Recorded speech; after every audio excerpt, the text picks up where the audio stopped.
Welcome to the Divorce Angel podcast, and thank you for joining us. Get ready to uncover the strategies everyone can implement for successful separation and divorce. This will save you valuable time, money, and emotions while learning the secrets to your happily ever after. And now your host, my wife, Tanya Summerton. Hello, and welcome back to the podcast. I'm so glad that you can be with me again today. I just wanted to thank you for listening, and the feedback that I get from the podcast has just been really great. Like, my goal with this podcast was really just to share the insights that I have and help people really move on from life, because I remember when I wrote my book and I had to get up and do a talk about, why I wrote it and everything else. Like, it was a room of, I don't know, maybe a few hundred people. And I burst into tears. And I thought about it later and I thought, why did I cry when really I should have been quite happy that I'd achieved this amazing goal of writing a book? You know, people say that it's difficult, and at times it was, yet I still was able to get it done and get it published. And I really think the issue was not about me writing the book. I think I was so overwhelmed with everything that had gone on to get me to write the book, if that makes sense. You know, like the stigma of divorce, the stigma of just because you've been divorced, that you're not successful, that you've failed. And they could have just been stories I was telling myself. I don't know. But when I look back now, I understand why I felt the way I did. Like, it was probably quite embarrassing at the time with all these people looking at me and I'm, crying and could hardly talk in the microphone. But I did it. I got through it. And, I look back now and it is what it is. I don't really care what other people think now, because I've learnt that it's that vulnerability that I show that also allows people to connect with me and ask me information. And I've been where you are. I know what it's like, and it can be awful. It can feel like, I don't know, you've really mucked up, even though you haven't. But it just feels that way. How did I get here? I talked about that in my episodes with victim to victor.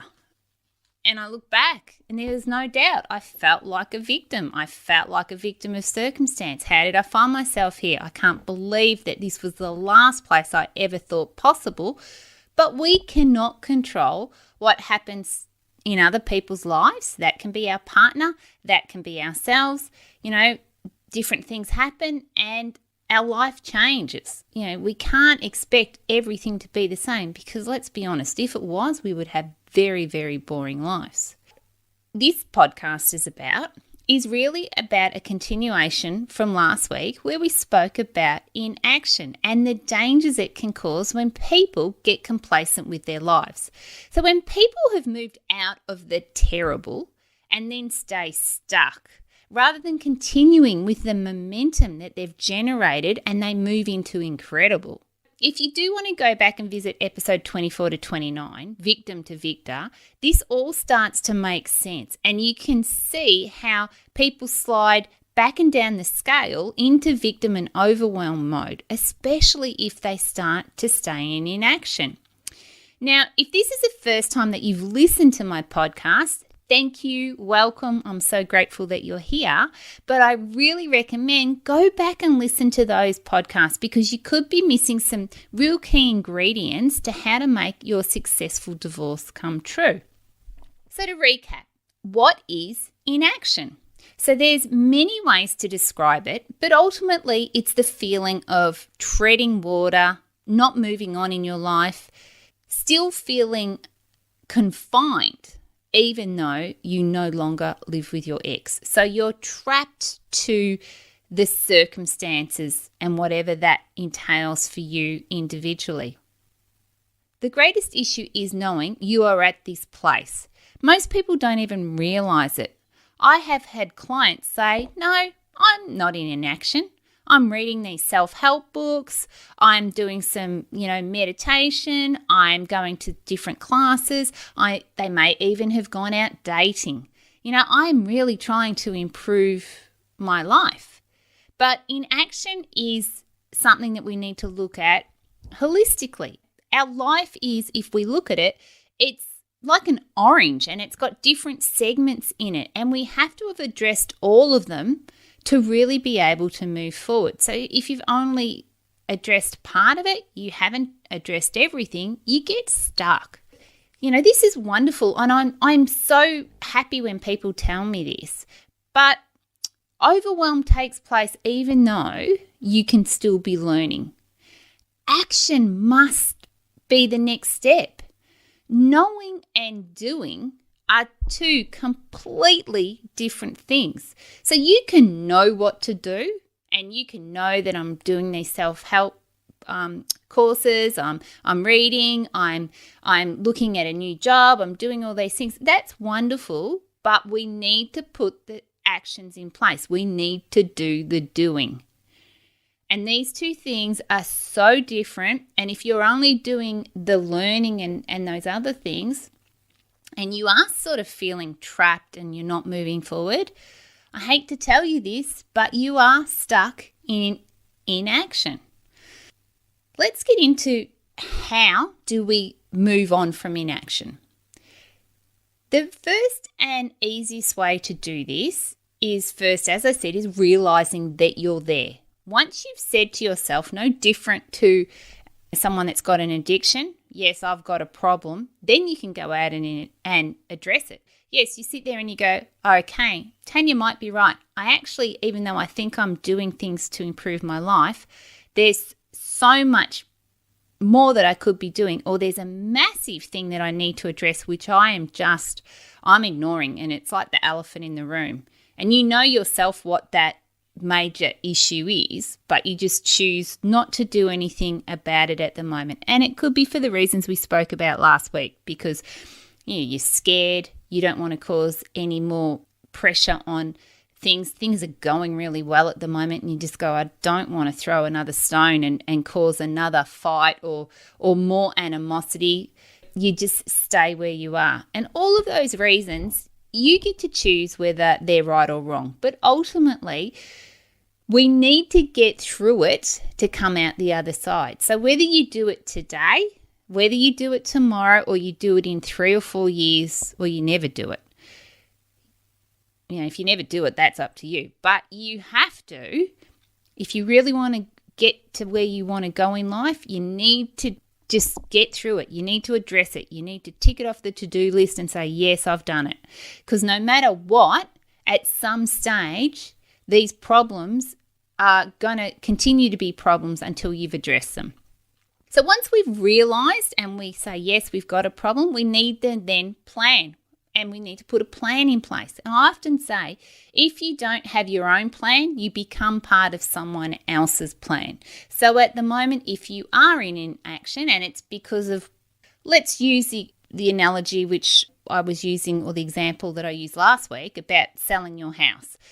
You're living in the family home. You know at some stage it's got to be sold, but at the moment you've got a roof over your head, so you just plan on staying there for as long as you possibly can. Now, what that's doing is it's not allowing other opportunities to arise to allow you to take you to where you need to go, because you're still stuck in the past and not moving on with the future. If you can refinance that house, or you are ultimately going to take over the property, that's a different thing. But if you know none of that is going to happen, and you know that eventually it's got to occur, why not just do it, get it over and done with? Like, let's rip the Band-Aid off. If you've gone through all of the risk mitigators and it makes sense, and it's just that you're there because it's easier, then you need to just rip it off and move on. The planning of whatever that might be. And, I've got a client at the moment, a beautiful client who has found herself, it's an awful predicament. She went to court, and the magistrate, for some reason, gave access to her ex-husband for the child, and the actual, how they drop off and pick up is just causing so many issues for her, and it's causing her grief, and it's just not getting any better. So she knows that she has to do something about it. But what does that look like? Well, this is what someone else has previously done. How do we try and rectify that? What does that look like for you? And can we think outside the box? Is there some way that we can have a conversation with him? Can we propose some other options? Can we do something other than go back to court just to try and get momentum moving? Because she's so scared of what his answer might be that she's just not doing anything about it. And she's just trapped in this whole decision that was made for her.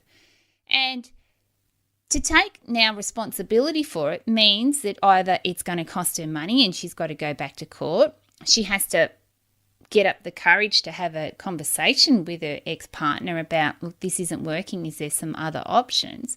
And look, none of them are probably nice, but she has to probably decide what she wants to do. And she's decided that she's had enough and she has to stand up and fix it. Her son is only 4, so she's got to do this for, another 14 years. So it's a long time. She can't keep going on like this. What does her plan look like? How much is it going to cost her? Can she afford it? Does she need to get a budget together? Does she need to get a loan and get someone to help her pay for it? I don't know, but at least she started to put some steps in place because she realised she was just in limbo. And then the next part is actually executing whatever that plan looks like and putting steps in place. It's doing the doing. And knowing that you've got people that can support you. And if your biggest issue is that you don't know what the outcome could be, it can only be what it is right now. But at least you know that you've done something, you've tried something, and even a little bit of a change might make a difference in your life.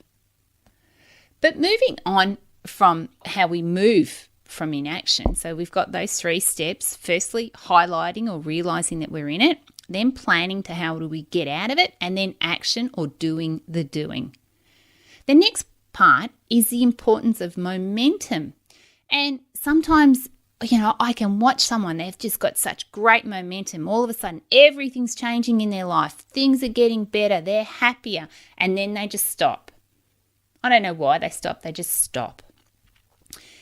And all of a sudden they slide back down again. So they've been so happy and they're into the acceptance or focus and moving up to the victor stage. And then all of a sudden they just go, right, this is better than it's ever been. And the momentum stops and then they just slide back. They just go back to the, whether it be the victim or the overwhelmed, because they just haven't kept the momentum going. The easiest way to describe momentum is imagine a dam wall. So imagine that you've got this massive concrete wall that is holding back thousands and thousands of litres of water. And that wall has got a crack in it. It's got a crack. Now the crack just is getting bigger and bigger. And that's what momentum is. Momentum is the crack in the wall. The wall is what's holding you where you are right now, and you're the water.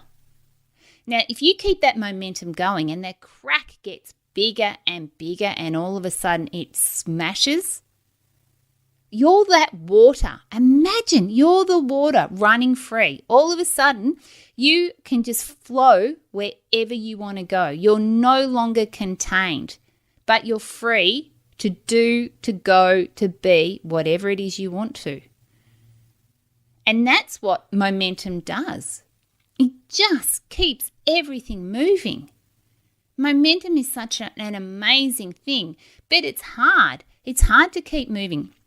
When things are really bad and you go, it's just easier to put my head under the covers and ignore it, it doesn't go away. It's still there. We just need to keep putting steps forward, one in front of the other, and keep moving. And that momentum, even if it's just tiny, it just needs to be tiny. It can make such a difference to your life. And then there's opportunities. And what could these opportunities be? Because right now, they're not showing up to you. If there's something that you haven't tied up, if there's a loose end that you haven't addressed, the opportunities just will not visualize like they would normally.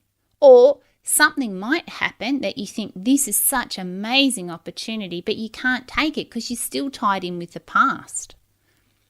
I've seen time and time again the amazing growth that people take once they've gone through these 5 steps. And once they've got to the victim mode and they're in the prosperity and the all forgotten of the past, what happens is these opportunities that they never thought would arise do, because they don't need to worry about things that happened previously. It can be things like a new job, a promotion, starting a business, buying a new car, or moving into a new area. You've got a new group of shops, you meet someone new down there. I don't know, the new career that you got might now have you traveling somewhere else. It might be having new possibilities. You might now be offered to go and do some extra training or upskill. It could be that because you've taken on an opportunity that you wouldn't have before, that the kids are now having different opportunities as well. They're happier. They've got the ability to meet new people. They're, not feeling confined as well. They have old memories from the past that are now depleting. Like, who knows? Like, the opportunities can be whatever you want them to be. They can be amazing. Go back and re-listen to those podcasts that I did. Think about your own situation, and if you are in inaction, consider what that means to you. Are you prepared to put your life on hold and stay where you are, or do you really want to get moving? Your future could be something that you never, ever, ever thought possible. You've got so much more strength and tenacity than you even knew. But those skills, they grow. They get stronger and stronger every time you use them. Every time you feel outside or you feel scared and you need to step outside your comfort zone and you go, well, no, I'm really worried about this. Every time you do that, it becomes your new normal. And every time you step outside your comfort zone or your security, you grow and you become bigger and stronger and just the best person you could possibly be, and anything can happen. And that's what I want for you, because divorce does not need to be the end. No way.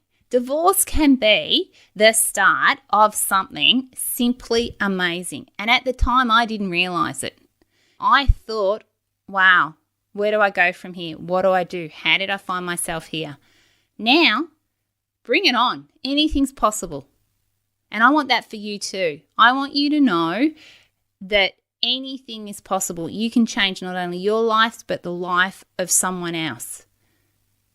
So that's it for this week. Thank you so much for joining me.